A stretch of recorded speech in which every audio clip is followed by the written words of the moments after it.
Righty-o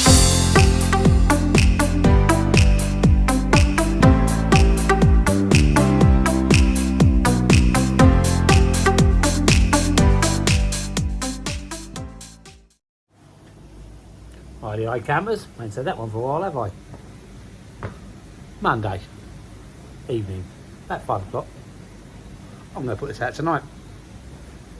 I don't want to make you all wait, but I know you've missed me. Little video about how I built my pond. Simple as how I run my pond, how I grow big fish. A lot of videos out there about how to grow big fish. I thought I'll show you how I do mine properly with my setup and how I've done my setup. Very brief, 15 minutes on it, nothing special. So there's the pond, as you all know. You've seen it enough times. If you haven't, go back, see how I built it. And that's the fish. Right, let's go in. Let's go for it very, very quickly. Yeah, we don't need to waste too much time on it, because I bore you enough normally. Anyway, look, I'm doing work indoors, so everything has to stay nearby. What I need. So as I say, it's a shed, but a filter house. Anyway, let's go. First things first, that's my incoming water. Let me move the broom. I do apologise.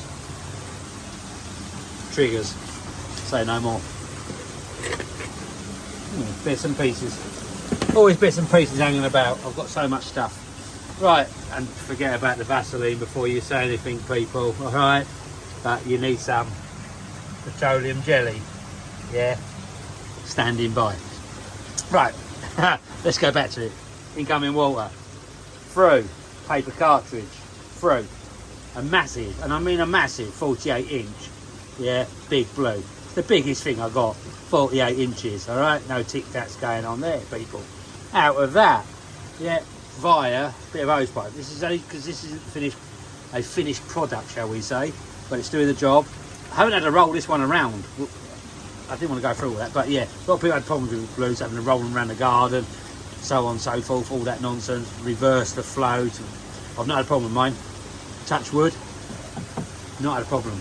Anyway, through that then goes through a 3-stage there with just a resin for nitrates, carbon bone char, sorry, and then another 5 micron paper cartridge or nylon, whatever it's called. Does the job. Never had a bit of chlorine in my pond as yet. That's what I'm going to say. From there, the water goes through hose pipe again, all the way around, and I'll actually connect it into proper 15mm down there, 15mm poly pipe or John Guest speed, whatever make you want to use. I use poly pipe, it's cheaper. Or Flowmaster from Screwfix, whatever. Anyway, it goes through there, as you can see, the top white pipe. Then it tees off, then goes up and feeds my boiler. So that feeds my boiler for my hot water and my heating. Then it follows off across there, top pipe again, the top 15mm pipe goes behind my drum, Burton's drum. You've all heard about my Burton's drum. It's the bane of my life, but it does a good job. It's just badly made. Yeah, oh, wait a minute. While I'm here, it's going off. We might just get the shake, rattle and roll that it does. There we go.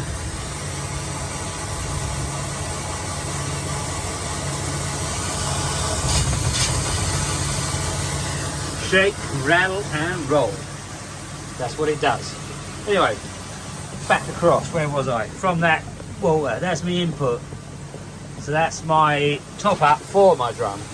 It won't like it, I'm going to turn it off. And that does that there. As you can see, look at the food sticking to it. That's all my waste. It needs a good clean this, but look at that, that's not in my water. That's the main thing. That would have been, all that there would have been in my water. Sorry, I'm shaking the phone. That's ridiculous of me. Right, there we go back again. All that crud, yeah, would have been in my water, but it's not anymore. It's in my chute, which will go into my drain, which I'll get to in a minute. Anyway, so that's the thing about drums. That will still be in my water any other way. I mean, sat in my water. Even if you've got other filters don't mechanically take it away and keep it separate from your pond water or your pond filtration.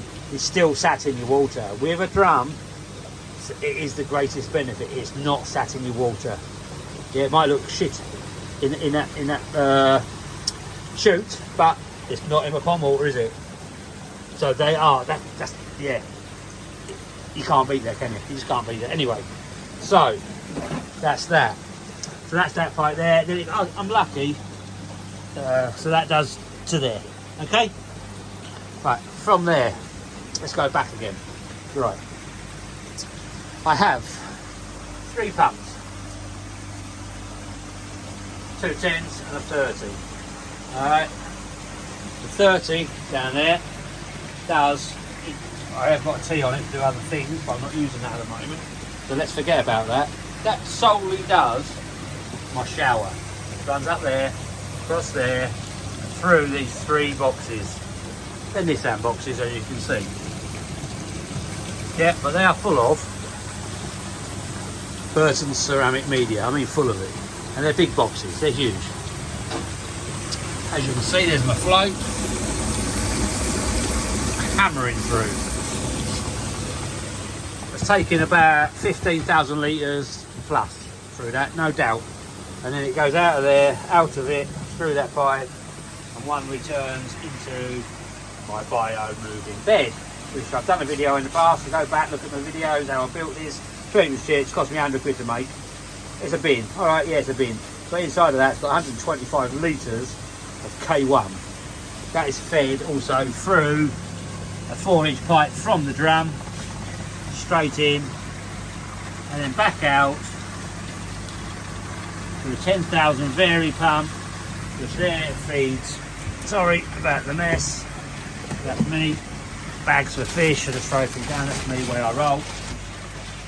That goes straight out, and then through a 50mm pipe to the far end of my pond.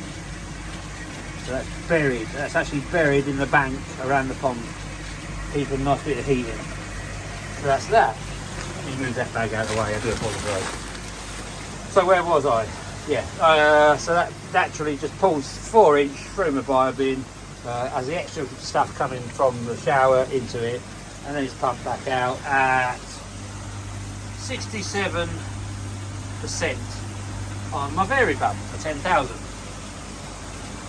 Next, I have that pump. Yep, that pump is basically taken. I drilled another hole in the drum, right, to pull extra bit of water through. 10,000 litre. Again, on its own, it goes up. That solely goes through that heat exchanger. That's a very big heat exchanger. If you know anything about it, you'll know that's a big heat exchanger. The stainless steel, titanium innards. So, as you can see, through there, through the titanium innards, out there, and then back down and straight through the wall. So I've literally got 1.5 metres of pipework, exchanger, more pipework back to my pond from that pump. So I've got very good control over how much flow I put through that heat exchanger from a heat wise. I've juggled it about, and I now know how much I run. 65% as you can see, 64% to get optimum performance out of that heat exchanger for my pond. Not for everybody, but for my pond. I will say before there'll be a lot of people saying, oh look, there's copper pipes. There's copper pipes, there's copper pipes. The copper only runs, it's like a heating system in your house. It runs on the external of a heat exchanger, just like any boiler has. This boiler has a heat exchanger in it. It runs on the outside, the heat. The water from the pond only runs through the centre, which is titanium and stainless steel. It never touches any copper. So I just want to put that out there, because people say, oh, you shouldn't do that, you shouldn't have copper in touch with your pond water. I haven't. The other gas pipe is, the other pipe there, copper pipe is for gas, so that's that. I also have a run off the boiler, one here, and that gives me hot water or cold water, whichever I want to do. If the boiler's not on, I get cold water. If I want to fit the boiler on, I get hot water to a tap, which is really handy. It's dechlorinated as well, obviously, because it goes through my big blues and my free stage and so on. So that gives me hot and cold water, which hot in the winter is a godsend. It really is. That's my water supply. I've been through my showers, my bio bin that I made. There's videos on how to make this on the channel, the bio bin on the channel. As I say, cheapest chips to make. Does the job though, fantastically. Drum was a bit expensive. Be honest, it's rubbish. And I will be getting a new one when I'll never get another one of these in my life. I'll get another drum, but never one of these. But it does keep the pond clean. Shakes, rattles and rolls, as I say. Yeah, it's not the best. I have a UV on it, but as you can see, my UV is off. I only put it on very briefly, so it's not on very often at all. So that's that. Anyway, right, back to the boiler. I have because I heat my pond, I use, this is an underfloor heating timer, funnily enough, with a sensor that goes into my drum. I just go through there. Yeah, so it's basically like your thermostat you'd have in your house. I set that, as you can see at the moment, my boiler's off. Yeah, come back. So my pond, it's saying 22 degrees on this. If I turn it up, as you can see the heat thing come on. Go back to my boiler. Boiler fires up, up she goes, and she'll go up to 80 degrees and get my system up and running back to the 22 if it drops. Just like that, in no time. Let me just turn it off. So you can see it's gone off. I'll put it back to 22 because that's what it is at, and there's no heat there, as you can see. 20 quid that is. These are, you can set them to run with a sensor, not air, basically. Because if you get below there's a vent that will pick up the external air. So there's settings on here to get rid of that. I could explain it, but I'd have to probably explain it in person. So that does my heat. I have not a backup, I have another way of checking on my heat.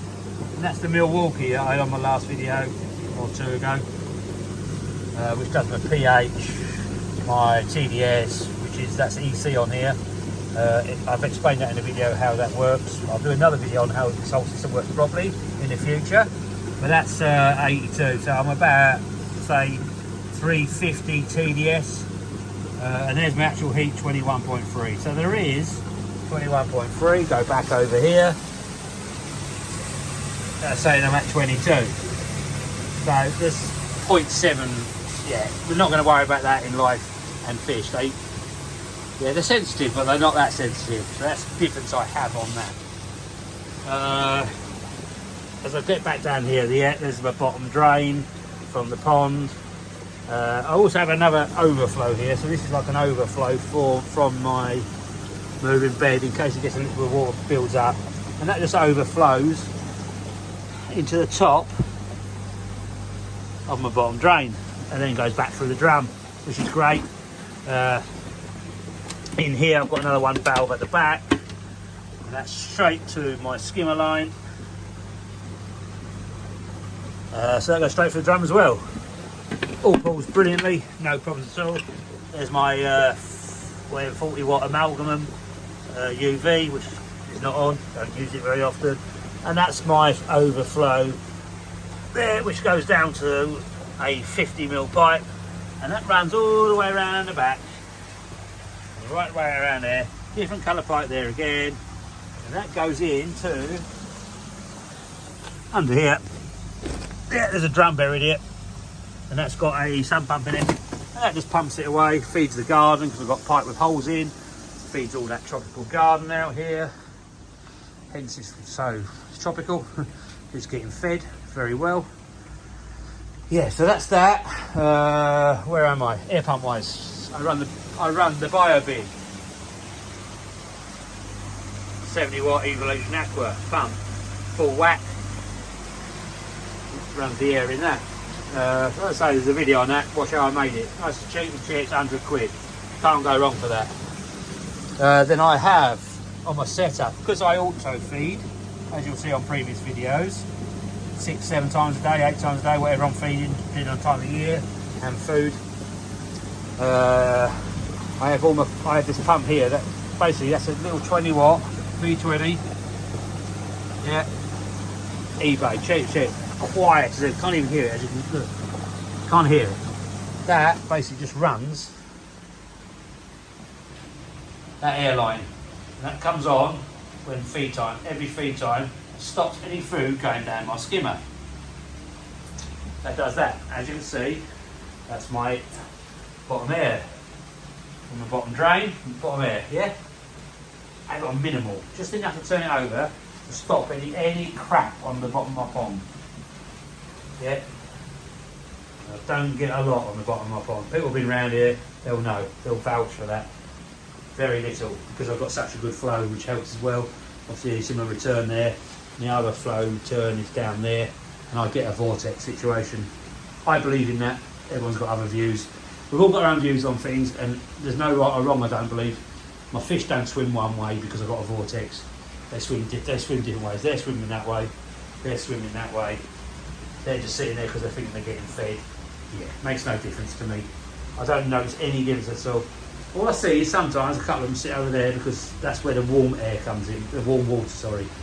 So there's a flow of warm water there. A lot, they sit in the winter, they sit over there waiting. That's about it. Apart from that, they swim every way they can. I do have Alexa on here, as you can see. Alexa, turn off pond air. Okay. And she'll turn the pond air off. There we go. You didn't think it was going to work, did you? And then, as I said in my last video, Alexa, turn on baby. Okay. That goes up, stops any food going down the skimmer. And we'll leave it like that because we'll chuck a bit of food in a minute. And that happens every time. I put it on Alexa and timed on Alexa and tapo plugs, which I'll show you. Auto feeders there, it's just a super fish. So let's go back. Look at that. Hammering down out there, but look, I'm in my t-shirt next to the pond. Yeah, out there, miserable. In here, that's that. Me. T-shirt. Anyway, so where was I? Oh, lighting. While I'm here, lighting. I have spotlights up here, LED street lights, I have daylights, I have a window in the roof, I have mirrors to reflect light, to get as much light in here as possible, because obviously I've got an EPDM roof on here, as you've seen, and it keeps it dark. But as you can see, the plants are growing, so there's enough light in here obviously, because they're growing, moisture, heat, everything you need for a nice koi pond. Raised one, okay, and running at a good price.